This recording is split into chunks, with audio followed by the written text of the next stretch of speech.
شیخ الاسلام حضرت مفتی تقی عثمانی صاحب حفظہ اللہ تعالیٰ پر جو قاتلانہ اور بزدلانہ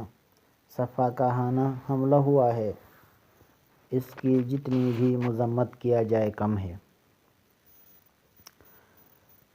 اللہ تبارک و تعالیٰ سے تمام امت مسلمہ کو چاہیے کہ دعا کریں کہ اللہ تبارک و تعالیٰ ہمارے علماء کرام، مشائخ اعظام، مفتیان کرام اور دینی مدارس، مراکز، حرمین شریفین اور پورا امت مسلمہ کے لیے خصوصاً دعا کریں کہ اللہ تبارک و تعالیٰ مسلمانوں کی عزت، مال، جان، آبرو کی حفاظت فرمائیں۔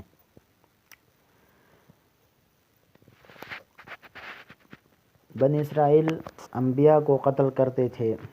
اور تفسیر روح المعانی میں لکھا ہے کہ ایک نبی کا قتل 70,000 عام انسانوں کے قتل کے برابر ہے۔ اب انبیاء کا سلسلہ تو ختم ہو چکا ہے اور نبی کے وارث علماء ہیں۔ اسی کے ذیل میں لکھا ہے کہ ایک عالم کا قتل وہ 35,000 عام انسانوں کے قتل کے برابر ہے۔ چند دن پہلے نیوزی لینڈ میں مسجد کے اندر ایک دہشت گرد نے کھلے عام سر عام دہشت گردی کرتے ہوئے کسی کو سجدے کی حالت میں، کسی کو اتحیات کی حالت میں، کسی کو قیام کی حالت میں اپنے رب کے ساتھ ملا دیا۔ لیکن وہ تو کافر تھا، اس سے کیا گلہ، کیا شکوہ، غیر تو غیر ہیں، غیر سے کیا گلہ۔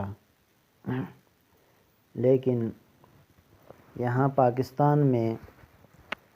اسلامی ملک ہوتے ہوئے، اسلامی افواج کے ہوتے ہوئے، اسلامی اداروں کے ہوتے ہوئے، ریاست مدینہ کا نام لیتے ہوئے یہاں پر کتنے علماء قتل کیے جا رہے ہیں۔ چند مہینوں کی بات ہے، شیخ الحدیث عالم با عمل شیخ الحدیث سمیع الحق صاحب رحمۃ اللہ علیہ کو دن دیاڑے ظالموں نے انتہائی ظلم اور بربریت کے ساتھ اس سفیدیش بابے کو نہیں چھوڑا اور اس پر ظلم کی انتہا کرتے ہوئے اسے شہید کر دیا گیا، لیکن اس کے قاتلوں کا کچھ پتہ نہیں چلا۔ اسی طرح کئی شہادتیں، اور آج مفتی تقی عثمانی صاحب جو علم کے ساتھ ساتھ بعمل بھی اور تقویٰ بھی، تواضع بھی، اور ہر بیان میں اصلاح کے علاوہ کچھ بھی نہیں، بے ضرر انسان اور امت کے لیے ہر وقت غم درد رکھنے والا، قلم کا شاہکار، وعظ و نصیحت کا بادشاہ، درس و تدریس میں مہارت رکھنے والا، ہر وقت پاکستان کے لیے خیرخواہ، اور اس کے والد محترم مفتی اعظم پاکستان شیخ القرآن والحدیث مفتی شفیع صاحب رحمۃ اللہ علیہ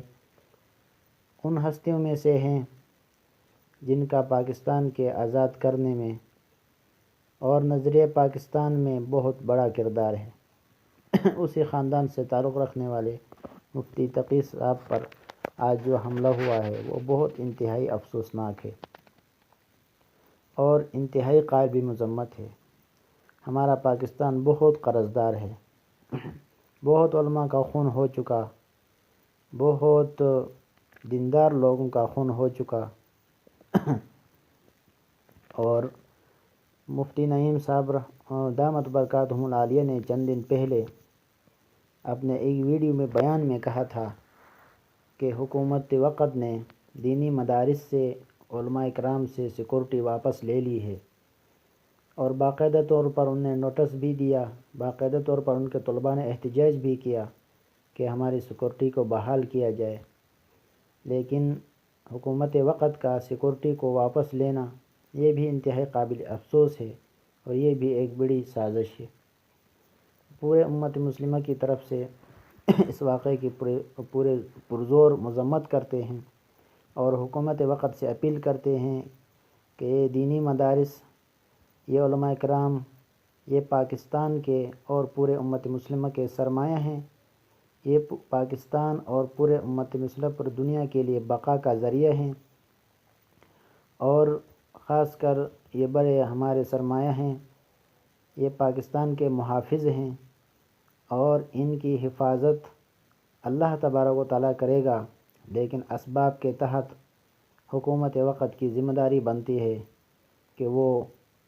ان کی حفاظت کریں، اور ان کی حفاظت پاکستان کی حفاظت ہے۔ اس لیے افواج پاکستان اور دوسرے قانون نافذ کرنے والے ادارے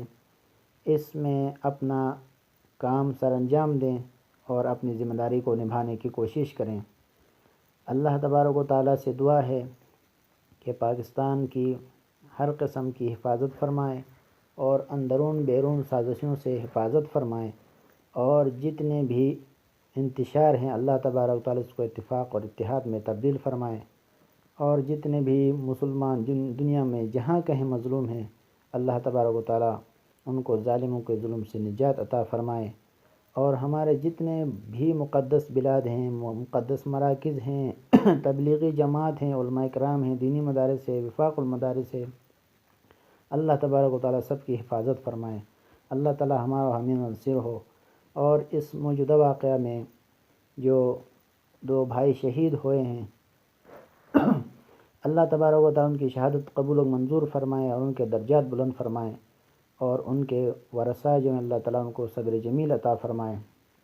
اللہم اجرنا فی مصیبتنا واخلف لنا خیرا منہا۔ اور جو 2 ساتھی زخمی ہیں اللہ تعالیٰ خیریت عافیت کے ساتھ ان کو صحت کی کاملہ عاجلہ مستمرہ نصیب فرمائیں۔ آمین۔ وما علینا الا البلاغ۔